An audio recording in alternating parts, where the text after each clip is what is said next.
Buenos días a todos, hermanos queridos.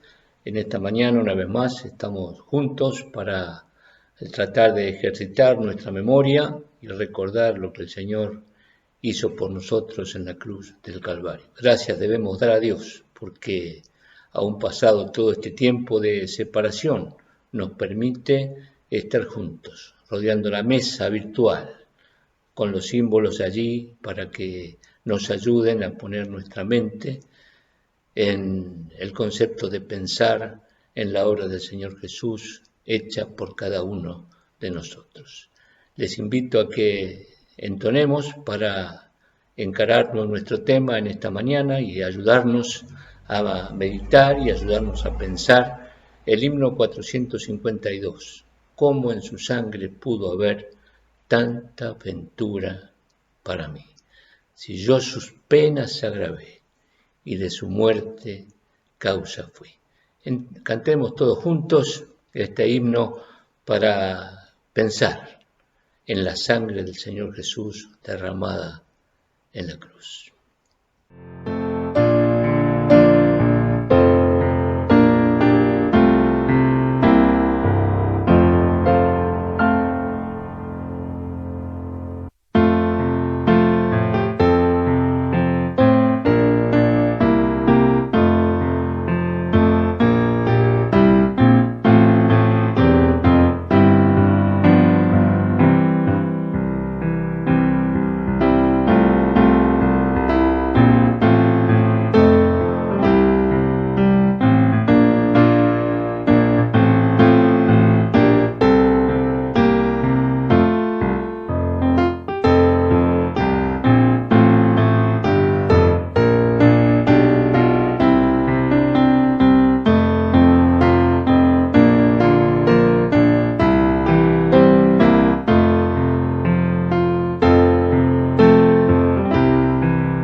En esta mañana les invité, por medio del himno también, a pensar en la sangre derramada del Señor Jesús, del gran significado de esa sangre que cada día recordamos y cada domingo recordamos como método o como significado de nuestra redención. Pero hoy vamos a ver rápidamente 3 significados de la sangre del Señor Jesús para que nos ayuden a pensar. La sangre de Cristo es el tema principal o el motivo principal de nuestra redención. Dios preparó el plan de salvación por medio del derramamiento de la sangre de nuestro Salvador. El mismo escritor a los hebreos escribe allí a los judíos en la antigüedad, en Hebreos capítulo 12, verso 24. Dice a Jesús, el mediador del nuevo pacto, y a la sangre rociada, que habla mejor que la de Abel. Los judíos tenían un gran valor por la obra de la antigüedad, por el Antiguo Testamento y por la creación del hombre y por cómo se habían desarrollado los acontecimientos. Pero compara el escritor a los hebreos aquí que de la sangre rociada de Abel, que era tan importante para los judíos, la sangre del Señor Jesús habla mejor que la de Abel. 3 significados que podemos meditar rápidamente en esta mañana para ayudarnos a pensar. La redención del pecador es el primer significado de la sangre de Cristo. Vamos a leer, espero que la Biblia sea la que nos ayude a meditar más que las palabras de cualquiera de nosotros. Primera Pedro, capítulo 1, verso 18. Dice allí, sabiendo que fuisteis rescatados de vuestra vana manera de vivir, la cual recibisteis de vuestros padres, no con cosas corruptibles, como oro o plata, sino con la sangre preciosa de Cristo, como de un cordero sin mancha y sin contaminación. Hebreos, capítulo 9, verso 22. Y casi todo es purificado según la ley con sangre, y sin derramamiento de sangre no se hace remisión. El primer significado entonces que tenemos de la sangre del Señor Jesús es la redención del pecador. Todos nosotros entendimos una vez que fuimos rescatados y perdonados nuestros pecados por medio de la sangre derramada de Cristo. La palabra de Dios es clara al respecto y no hay otro camino ni otra forma de justificar nuestros errores y nuestros defectos, sino es con la sangre derramada del Señor Jesús allí en la cruz. No fue una casualidad que la cruz fuera el significado de la redención. Era necesario el derramamiento de sangre para la redención para el perdón de nuestros pecados. El segundo puntito que podemos conversar y ayudarnos a meditar es que la sangre significa también la justificación de los creyentes. Vamos a leer Romanos capítulo 5.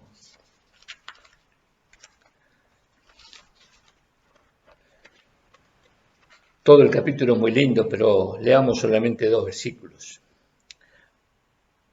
Capítulo 5 de Romanos, verso 6 dice, porque Cristo, cuando aún éramos débiles, a su tiempo murió por los impíos. Ciertamente, apenas morirá alguno por un justo, con todo pudiera ser que alguno osara morir por el bueno. Mas Dios muestra su amor para con nosotros, en que siendo aún pecadores, Cristo murió por nosotros. Y un texto más en Efesios, capítulo 1, verso 13. Hablando Pablo ayer a los Efesios del sacrificio de Cristo. En él también vosotros, habiendo oído la palabra de verdad, el evangelio de vuestra salvación, y habiendo creído en él, fuisteis sellados con el Espíritu Santo de la promesa, que es las arras, la garantía de nuestra herencia hasta la redención de la posesión adquirida para alabanza de su gloria.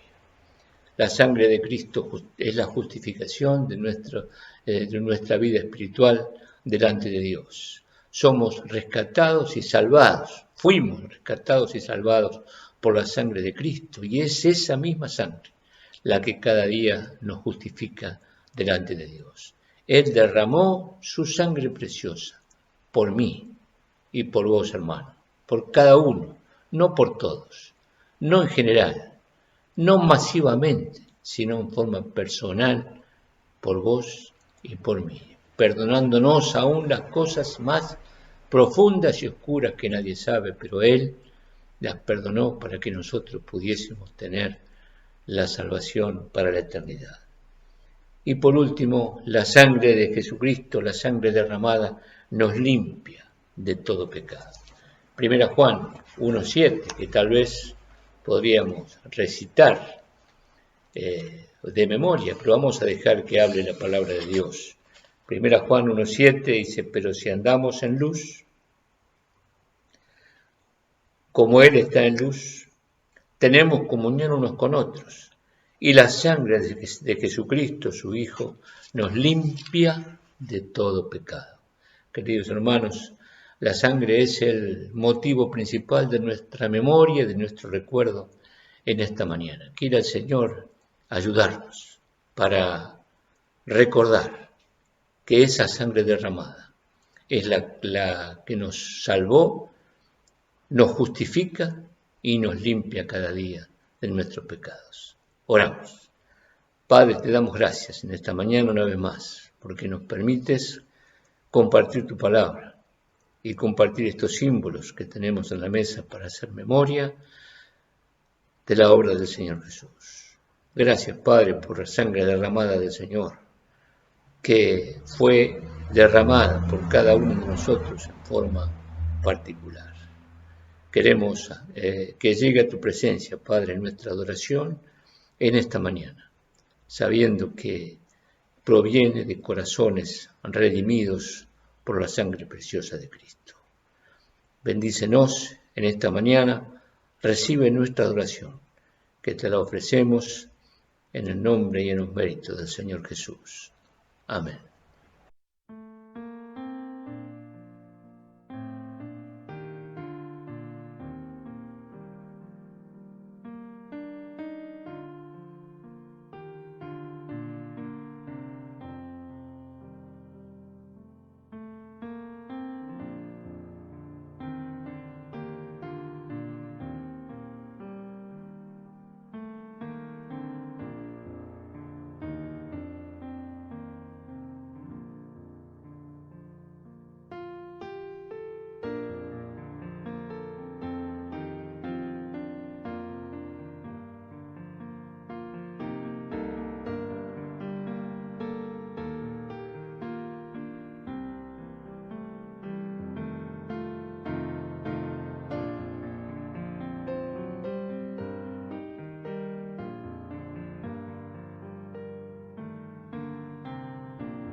Buenos días a todos los que se incorporan a esta etapa a este tramo de la reunión en esta mañana.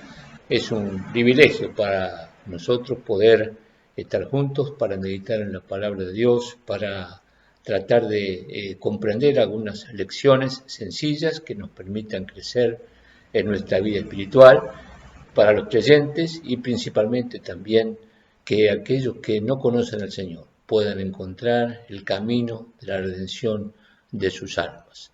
Como hablábamos esta mañana, la sangre de Cristo es el único motivo, el único método con el cual podemos acercarnos a Dios.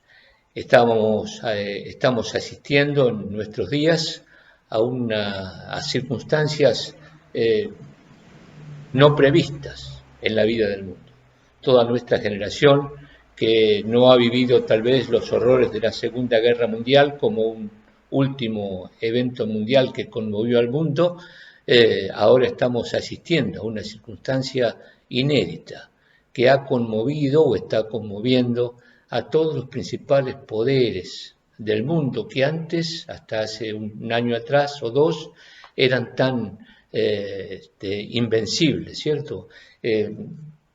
Países, reinos que eran sostenibles por sí mismos y que eran tan orgullosos de su poder, hoy están siendo conmovidos en todas sus estructuras. Y todo lo que habían logrado tener, todo lo que habían logrado juntar, todo el poder que podían ostentar, hoy ha quedado en un segundo plano. Todos estamos viendo un mundo atribulado, lleno de dudas, desesperado por conseguir las vacunas que logren de alguna manera volver a una normalidad que para mí no va a ser la misma de antes, ¿cierto? Ya los saludos cordiales, los besos, yo creo que es un tema que ha de terminar y que ha terminado y que difícilmente van a pasar muchos años hasta que podamos volver a verlos. Es una conmoción mundial, ¿cierto? Todo el mundo necesita de alguna manera vacunar a su población, algunos a un ritmo, otros a otro, depende del dinero que tienen o la forma en que pueden hacerlo, las estructuras que tienen para poder alcanzar a toda su población, pero ha conmovido al mundo. Y esto nos habla, mis hermanos y oyentes queridos, que la gente está más cerca de Dios. Lo pudimos comprobar en este último fin de semana, de Semana Santa, hasta no hace mucho tiempo atrás, era un fin de semana que todo el mundo estaba preocupado en qué hacer con los días feriados, ¿cierto? Dónde ir, dónde disfrutar, cómo aprovecharlos, tanto saliendo de vacaciones o en su casa con cosas especiales o invitados especiales que se pudieran hacer. Todo eso se ha visto reducido. Por más que en nuestro país vimos que una multitud se fue de vacaciones, sin embargo, tal vez ahora estamos pagando esas consecuencias de esa multitud que se movió, ¿cierto? Pero lo que hemos visto, sí, tanto en las redes, en nuestros grupos, en aquellos que tenemos contacto con gente que no son creyentes, hemos visto una disposición más acabada acerca de las cosas espirituales. Gente que antes no mencionaba lo espiritual, ahora lo ha estado mencionando. Y han estado preguntando, y hemos tenido la oportunidad de poder presentar la palabra de Dios en un mundo que está necesitado de una esperanza, fundamentalmente. Necesitado de creer que en algún momento vamos a poder recuperar la vida que hemos perdido. Escuchaba estos días a gente pública y privada también, ¿no? Que han pasado ya los 70 o 75 o 80 años y me decían, mira, cada año que yo pierdo es un año menos, porque todo lo que podía haber hecho, el disfrutar porque tengo salud, yo no sé si el año que viene la voy a tener. ¿cierto? Hemos perdido un año y lo que va de este, y creo que van a ser 2, ¿cierto? Pero toda la gente está preocupada por la vida espiritual. Pero todo esto nos habla, mis hermanos, de la segunda venida del Señor Jesús. Él está viniendo y está preparando el mundo para esa realidad. No tenemos que dudar, no hay forma de dudar. Él está a las puertas, regresando para buscar a los suyos y dándole el tiempo a los que no creen para que puedan ser parte del pueblo de Dios. Hay un mundo preocupado, un mundo desesperado, un mundo que no sabe para dónde dirigirse para poder darle solución a un problema que Dios ha permitido que suceda con algún motivo. No es esto, o lo podemos buscar cualquier, justificación, o que se creó un virus y salió del laboratorio, o que fue con un animal, o cualquier ejemplo que podamos encontrar acerca del origen de esta pandemia. Pero por sobre todas esas cosas está la voluntad de Dios.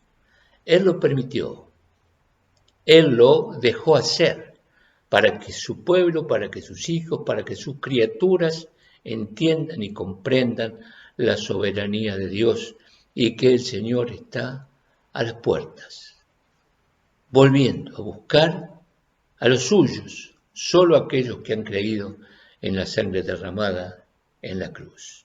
Vamos a buscar nuestras Biblias en esta mañana para que nos ayude a pensar un poquito y meditar sobre los últimos tiempos y sobre la segunda venida del Señor Jesús a buscar a los suyos. Leamos en Lucas, capítulo 21, verso 9. Lucas 21, 9 y dice: y cuando oigáis de guerras y de sediciones, no os alarméis, porque es necesario que estas cosas acontezcan primero, pero el fin no será inmediatamente. Entonces le dijo: se levantará nación contra nación y reino contra reino, y habrá grandes terremotos y en diferentes lugares hambres y pestilencias, y habrá terror y grandes señales en el cielo. Evangelio de Mateo, son palabras del Señor Jesús, no inventadas por nadie, ¿cierto? Mateo capítulo 24, vamos a buscar allí, dejemos como siempre que la palabra de Dios sea la que nos hable, más que las palabras de su siervo, ¿cierto?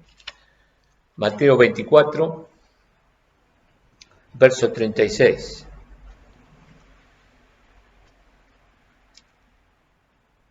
Verso 35 dice: el cielo y la tierra pasarán, pero mis palabras no pasarán, dice el Señor Jesús. Pero del día y la hora nadie sabe, ni aun los ángeles de los cielos, sino solo mi Padre. Mas como en los días de Noé, así será la venida del Hijo del Hombre. Porque como en los días antes del diluvio estaban comiendo y bebiendo, casándose y dando en casamiento, hasta el día en que Noé entró en el arca y no entendieron hasta que vino el diluvio y se los llevó a todos, así será también la venida del Hijo del Hombre. Entonces estarán dos en el campo, el uno será tomado y el otro será dejado. Dos mujeres estarán moliendo en un molino, la una será tomada y la otra será dejada. Velad, pues, porque no sabéis a qué hora ha de venir vuestro Señor. Pero sabed esto, que si el padre de familia supiese a qué hora el ladrón habría de venir, velaría y no dejaría minar su casa. Por tanto, también vosotros estad preparados, porque el Hijo del Hombre vendrá a la hora que no pensáis. Una porción más. Primera Tesalonicenses.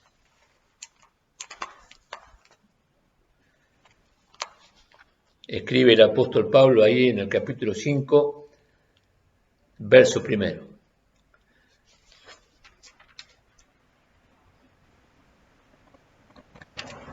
Hablando de la segunda venida de Cristo. 5:1 de Primera Tesalonicenses. Pero acerca de los tiempos y las ocasiones, no tenéis necesidad, hermanos, de que yo os escriba, porque vosotros sabéis perfectamente que el día del Señor vendrá así como ladrón en la noche.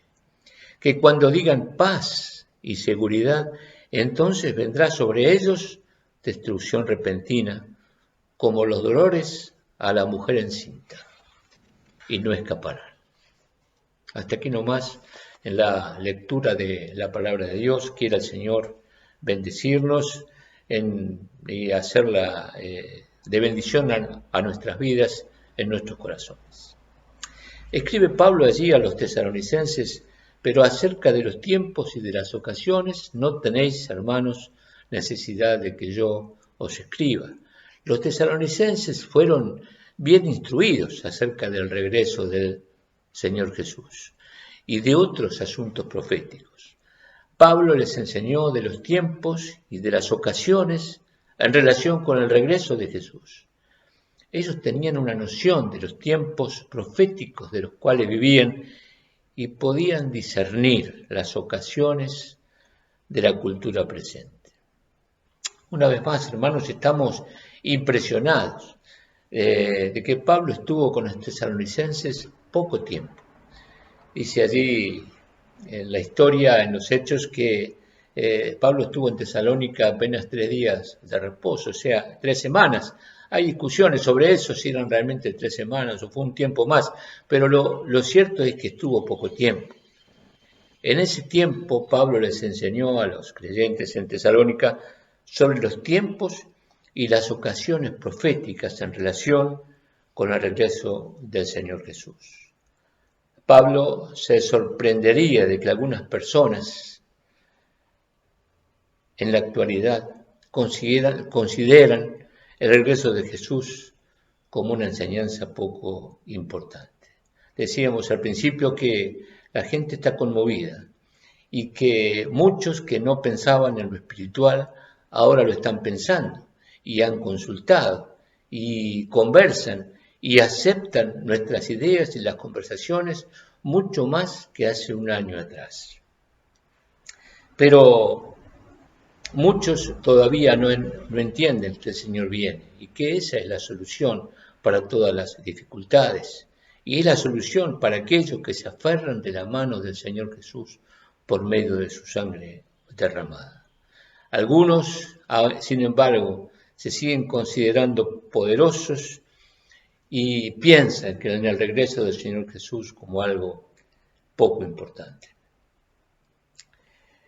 El Señor Jesús les indicó a los líderes religiosos de su tiempo porque no pudieron discernir las señales de los tiempos, según Mateo capítulo 16. Nosotros también, hermanos, deberíamos estudiar las Escrituras y observar al mundo que nos rodea para poder estar al tanto de los tiempos y las ocasiones que se están viniendo apresuradamente a nuestra vida. Debemos tener conciencia, estudiar, mirar, escudriñar las Escrituras para darnos cuenta de que no falta tanto tiempo, que todas las cosas están dadas para que el Señor venga a buscar a los suyos. ¿Y saben qué? Como hemos dicho en más de una ocasión, cuando estas cosas que están escritas sucedan, ya la iglesia no va a estar. La iglesia con los creyentes, con los hijos de Dios, ha de ser arrebatada y llevada a los cielos para estar con el Señor en el aire para siempre. Debemos estar conscientes de los tiempos y de las ocasiones. Estamos transitando el último tiempo antes de la venida del Señor Jesús. El día del Señor, que es el día de su venida, vendrá así. La idea detrás de la frase del día del Señor es que es el tiempo de Dios. El hombre tuvo su día y el Señor tiene su día. En el máximo sentido, el día del Señor es cumplido con Jesús juzgando en la tierra y regresando en gloria. No se refiere a un solo día, sino a una temporada cuando Dios avanza rápidamente en su agenda final de esta era. El día del Señor es una expresión familiar del Antiguo Testamento y demuestra el día en que Dios interviene en la historia para juzgar a sus enemigos, liberar a su pueblo y establecer su reino. Habla Pablo allí porque vosotros sabéis perfectamente que el día del Señor vendrá así como ladrón en la noche. Los tesalonicenses sabían y habían sido enseñados que no podían saber el día del regreso del Señor Jesús. Ese día permanecería desconocido y llegaría como sorpresa, como ladrón en la noche. Un ladrón, queridos, no anuncia el tiempo exacto de su llegada. Todos nosotros, de alguna manera, o algún conocido nuestro, ha sufrido esta circunstancia y a ninguno le fue avisado, ¿cierto? Sería ilógico pensar una cosa así. La Biblia lo dice, el Señor mismo lo dice. Si el Padre supiera cuándo va a venir el ladrón, tomaría medidas para no dejar minar su casa. Así es la venida del Señor Jesús. Impensadamente. No podemos saber el día, no podemos saber la hora, pero sí sabemos que la venida del Señor está cerca.